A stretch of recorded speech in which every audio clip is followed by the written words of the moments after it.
একটা সময় ছিল এই রাস্তা দিয়ে আমি প্রতিদিন আমার ছেলেকে নিয়ে স্কুলে যেতাম। আজ 4 বছর হয়ে গেছে এই রাস্তা দিয়ে আমি যাই না। আমার ছেলের স্কুলের পাশে একটা বড় কাঠগোলাপের গাছ ছিল, এটা আমার ছেলের স্কুলের পাশে।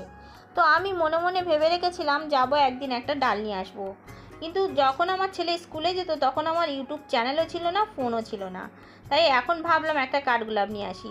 গিয়ে দেখলাম ওমা, গাছটা কেটে ছোট করে দিয়েছে, একদম অল্প পরিমাণে ডাল আছে। তার থেকে দুটো ডাল আমি বাড়িতে নিয়ে আসলাম, এনে তাকে কেটে ছোট করে এমনি আমার ছোট যেসব টব আছে তার মধ্যে আমি ভালো করে বসিয়ে দিলাম। খুব বেশি করে একটু পানি দিলাম, প্রতিদিন একটু করে পানি দেব। পানি দিতে দিতে যদি আশা করি আর ইনশাল্লাহ হয়তো একদিন গাছগুলোতে নতুন শেকড় ছাড়বে। যখন শেকড় ছাড়বে তখন বড় 10 ইঞ্চি টব কিনে আমি এই গাছগুলোকে আবার পরিবর্তন করে দেব।